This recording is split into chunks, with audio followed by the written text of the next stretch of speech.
Hey everyone, Dr. Jaime here, and today on the Dr. Jaime Show, we have Brett Zingler. Brett has been in the recruiting industry for over 10 years, first on the media side of recruitment advertising with Career Builder and Indeed, before taking on his current role of VP of Operations for Velocity Resource Group. Brett graduated with a degree in political science from the University of California at Berkeley and originally hails from the Silicon Valley area. Over his career, Brett has been part of 3 IPOs and acquisitions and has also worked extensively throughout Latin America. You can find out more about Brett at velocityresourcegroup.com. Ladies and gentlemen, please welcome Brett Zingler. Hey, Brett, welcome to the Dr. Jaime Show. So glad you're here. Hello, thank you for having me. I appreciate it. Yeah. Okay. So today is such a great topic. We're talking about your top 4 ways to attract top talent for your open position. And I think it's so important because it doesn't matter what kind of business you own, but it seems like hiring is tough and rough for almost any business across the board. Have you noticed that? Oh, absolutely. I mean, recruiting is expensive. It's tough. You know, unemployment is at a 17-year low right now, wow. And it's just very expensive, and the industry is confusing as well, right? And so I'm going to go through try to help our listeners get a better feel for what's out there and how they should start, and then follow through with the recruiting process to help position themselves. I love it. I hear business owners and entrepreneurs all across the globe right now lifting up their ears saying, oh, I need this. I need this. Okay. All right. So what would be your first tip that you want to share with us on how to attract top talent to fill your open position?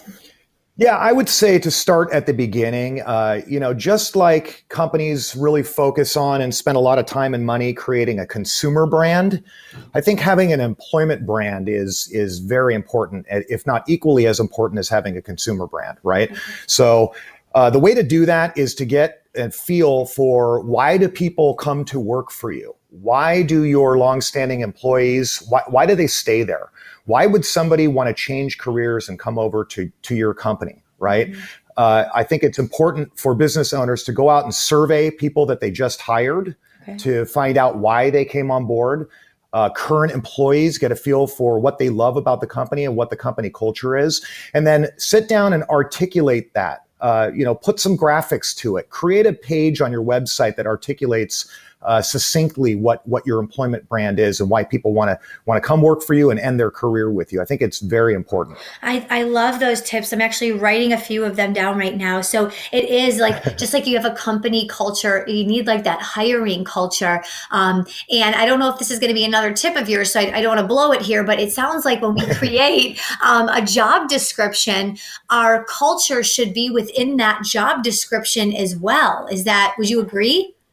Your employment brand should be the template for any job descriptions, including any recruitment advertising that you're doing. Okay. Right. So the colors, the wording, the blurbs, the why we're the awesomest company on the planet, right? Mm-hmm. And why all of that should be articulated clearly within a job description. And it's interesting, if you go out and you look at job descriptions, you go out and you look at recruitment advertising, there are a lot of just very poorly written, poorly formatted job descriptions. And it's funny because we expect when people send a resume that resume is on point, right? Yeah. No typos. The formatting's got to be great. All of the important information should be up top and visible. But we don't do that with our job descriptions, yeah, right? And so once you've created your employment brand, yes, the very next step should be using that as the template to create really nice looking and really slick looking job descriptions, mm-hmm, that articulate exactly what the job is. Excellent. And so our job description is our resume. That's like what I wrote down here. Right.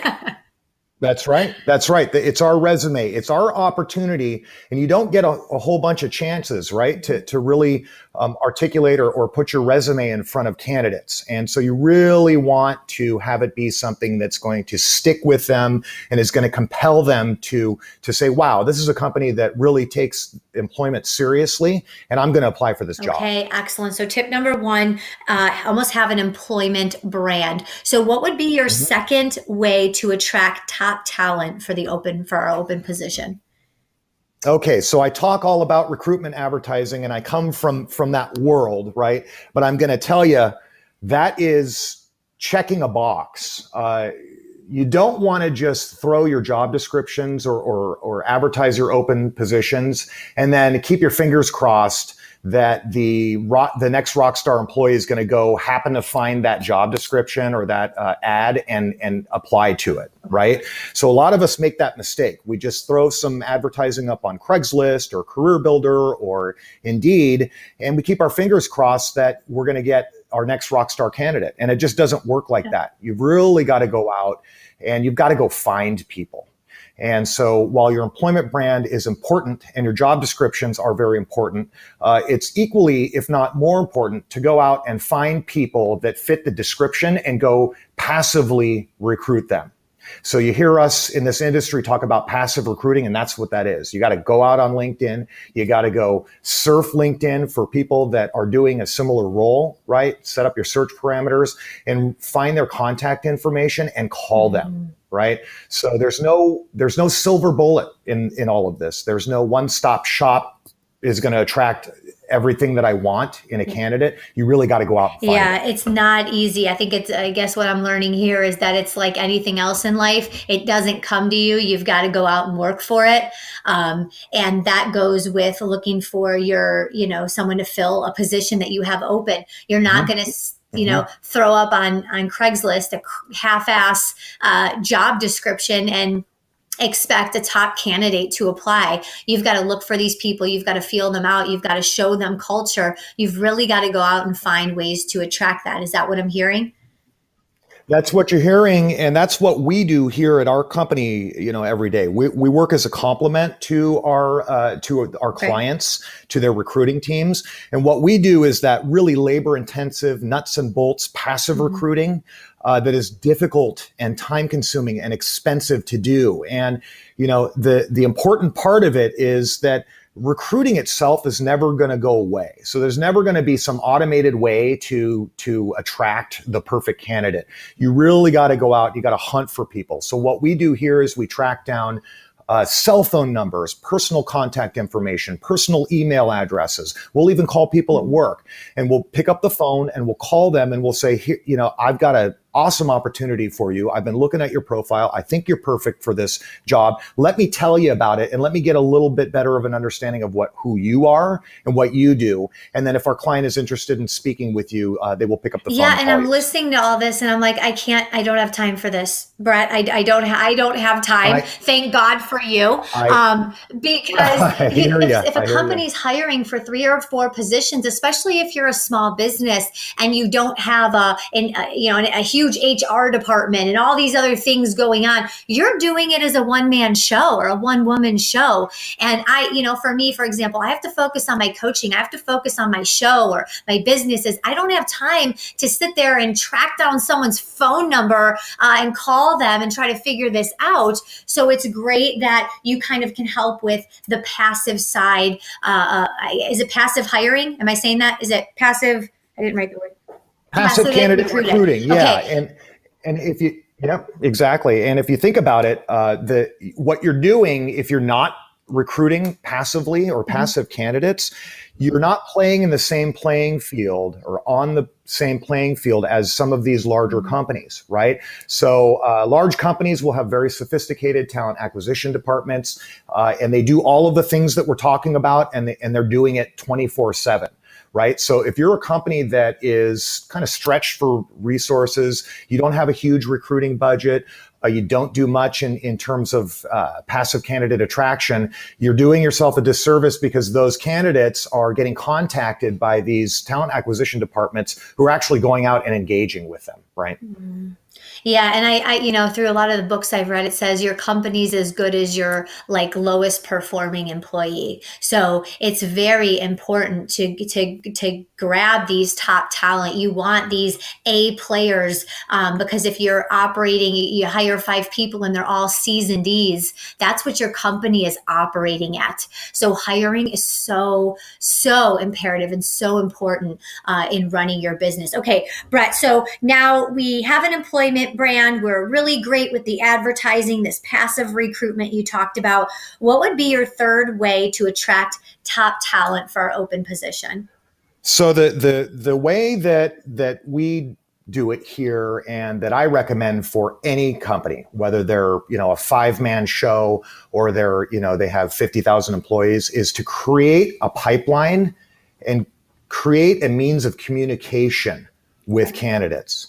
So the idea is to, the same way that you would sell to customers is the same way that you should be selling your company to candidates. So you probably have a sales CRM, or the concept of having a CRM system that allows you to communicate with customers.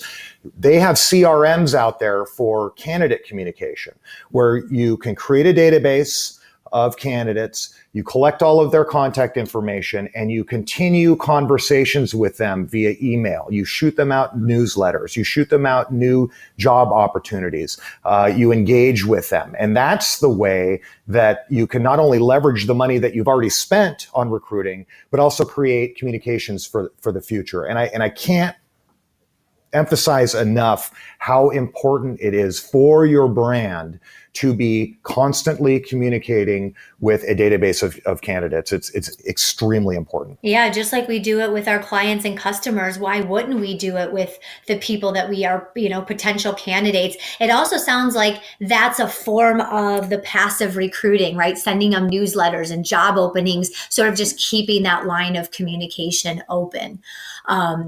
That's right. That's right. Okay, so what would be your final tip on how to attract top talent for our open position? What we do here is we treat our talent acquisition team like salespeople. Okay. We give them incentives like you would give incentives to your sales team. We put people on the phones that smile all day, that love speaking with people, that are happy to communicate your message or your brand out into the marketplace. And I don't think companies do that enough. I don't think they treat it enough as an actual type of sales tool, right? So what we do is, when we work with our customers, we actually are not only selling the opportunity to a potential passive candidate, but we're selling the company, right? And I can't emphasize how important it is to really talk to your talent acquisition team to make sure that they're carrying through the message that the company wants them to carry through, right? So when they're making phone calls to candidates, they should be really expressing that employment brand and really highlighting why somebody would want to change careers, right? Because your best employee is probably already employed. Yeah. And so it's very important to show them, hey, this is why you should be interested in speaking with our client. And this is why you should actually interview with them, because this is a place I could see you ending your career. I love that. I'm writing that down. That was a great point. Best employee is probably already employed. That is definitely why we need you to call them when they're working. Hey, listen, can you get to the corner? I have a secret for you. We want. Can you go to the bathroom and hide? We want you to quit your job and come work with us. That's right. That's right. And if you're not doing it, other people are doing it to you, right? So you might as well get out there and be very proactive about it. Okay, Brett, these are amazing tips. So we want an employment brand.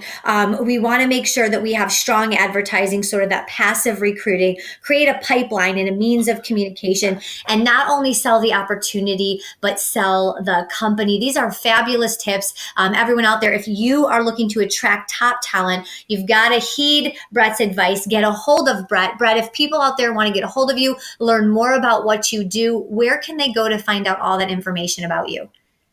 Yeah, absolutely. Anybody can call me at any time with any questions, or if they want to hear a little bit more about what we do. The place to go find it on the web is velocityresourcegroup.com.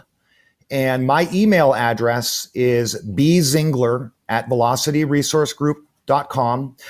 Or you can just pick up the phone and call me. I'm at 813-586-1702. Awesome. Brett, thank you so much again for joining the Dr. Jaime Show today. Hey, it's been a pleasure. Thank you so much for having me on. Dr. Jaime here, and this episode is sponsored to you by Academic Alliance in Dermatology. Let me tell you, these people can be trusted when it comes to your skin. They are privately and locally owned, and they're celebrating 30 years in business. They have 17 locations through Tampa Bay, and they can take care of all your skin needs. They work with adults, they work with children, they do most surgeries and aesthetics. You can count on their longevity and experience when it comes to your skin. Do me a favor, visit them at tampadermatology.com. Thank you so much for listening to the Dr. Jaime Show audio experience. I really hope that you enjoyed the tips and advice given on today's segment. Do me a favor and go to iTunes and my YouTube, and please subscribe to that channel. Every subscribe, every like, every follow helps the Dr. Jaime Show grow so that we can bring you the best guest and the best content possible. And of course, as always, if you have any feedback, feel free to leave that as well. Talk to you soon.